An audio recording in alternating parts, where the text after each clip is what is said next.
सुरेंद्र राजपूत, पहले यहीं से शुरू करिए, अभी ये बायपोल पे बाद में आता हूं।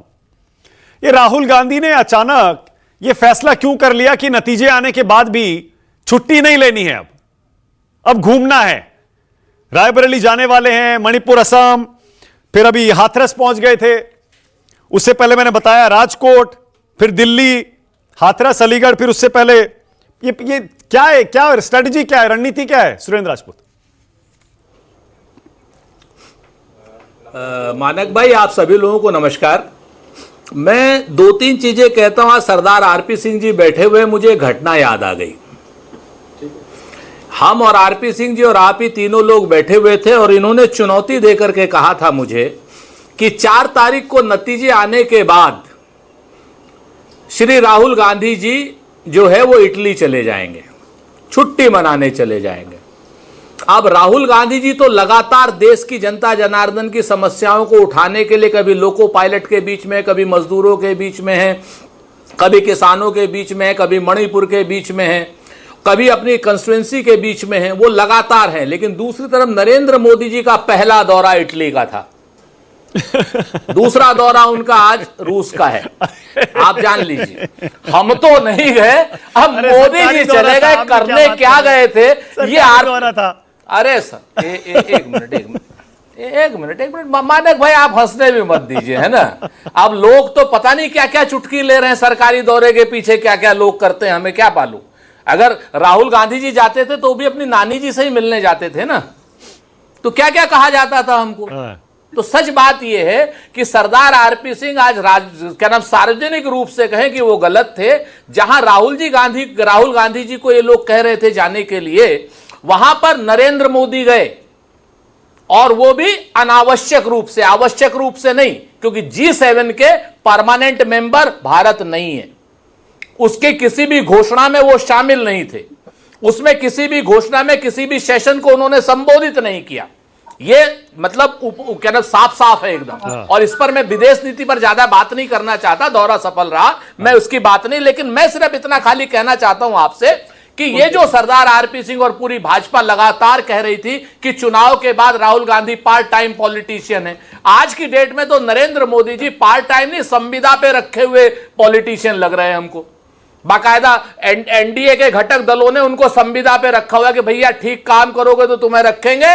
अगर वो कह रहे होंगे क्या नाम चंद्रबाबू नायडू भी, और ये जो अपने पवन भी, पवन जो उनके कल्याण हैं वो भी, और नीतीश कुमार जी भी, और ये चिराग पासवान भी, कि तुम संविदा पे हो मोदी जी, अगर सही काम करोगे तो रखा जाएगा, रूस भेजा जाएगा, और अगर गलत काम करोगे तो आपको भी नानी घर भेज दिया जाएगा।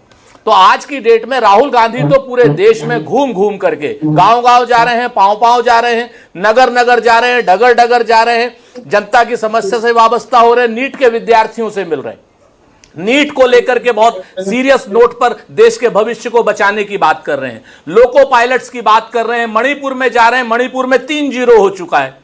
राहुल गांधी जी 3 बार मणिपुर जा चुके हैं, और प्रधानमंत्री जी को अभी तक समझ नहीं आई कि मणिपुर में हो क्या रहा है, क्योंकि वो अभी तक गए नहीं हैं। तो अगर वो जनता के बीच में जाते हैं तब भी प्रश्न, और जनता के बीच में नहीं जाते तो कहते हैं नानी घर चले गए। अब राहुल जी की नानी घर प्रधानमंत्री गए थे, ये बतावें ये क्या करने गए थे। हाँ। अच्छा, अब आप मुझे एक सवाल का जवाब दीजिए। एक तो आपने कहा कि प्रधानमंत्री को संविदा पे रखा है उनके घटक दलों ने, एनडीए के घटक दलों ने, उन लोगों ने तो कुछ कहा नहीं है कि हमने संविदा पे रखा है, कॉन्ट्रैक्ट पे रखा है। आपको कहां से पता चल गया कोई कॉन्ट्रैक्ट पे रखा हुआ है, बताइए। वो तो सब खुश है एनडीए में, परिवार बढ़िया चल रहा है उनका। अरे जब तक देखिए, जब तक सामने बात नहीं आती है ना मानक भाई, तब तक सब अच्छा चल रहा होता है। अच्छा, और जिसके घटक दलों में सब अच्छा चल रहा होता है, तो याद रखिएगा वहां सब गड़बड़ होता है। जब किसी नेता को चेंज करना होता है कि नहीं हमारे यहां कोई भी वो नहीं है, टूट नहीं है, हमारी सारी अच्छी बातें हो रही हैं, हमारे घटक दल बहुत अच्छा काम कर रहे हैं, कोई मतभेद नहीं है, जब ये राजनीतिक बयानबाजी आती है, चलिए ठीक है। अब ये बताइए, और ईमानदारी से मान लीजिए ना कि जो रिलक्टेंट पॉलिटिशियन की छवि थी राहुल गांधी की, वो धोने के लिए उन्होंने भारत जोड़ो यात्रा निकाली, उसके बाद अब वो छुट्टी वुट्टी लेने के बजाय अभी भी उसी काम में लगे हुए हैं। उनको पता चल गया मेहनत से ही जीत मिलती है। अच्छा, जो 99 सीटें हुई हैं उसमें बहुत बड़ा तो योगदान राहुल गांधी की इस छवि में सुधार आने का है। मान लीजिए फॉर्मूला मिल गया आपको, इसीलिए वो छुट्टी नहीं ले रहे हो, काम में लगे हुए हैं। नहीं तो आप नहीं, मैं तो मानक भाई बिल्कुल इस चीज को मानने में कहां कोई दिक्कत है कि मेहनत का आज की डेट में मानक गुप्ता क्यों हिंदुस्तान भर में जाने जाते हैं?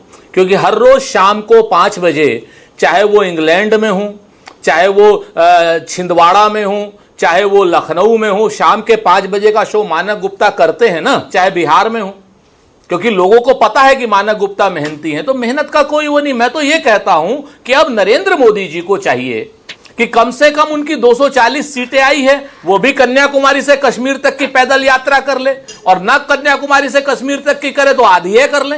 एक बार करने की हिम्मत दिखाएं तो। अरे मेहनत तो वो भी बहुत करते हैं, सन्यासी की तरीके से जगत गुरु। मैं वही तो कह रहा हूं, राहुल गांधी ने तो लगता है कि उनका फॉर्मूला आप सीख लिया है मेहनत करने का। वो तो एक पैर यहां होता है उनका, शाम को दूसरा वहां होता है, रात को तीसरा कहीं और होता है।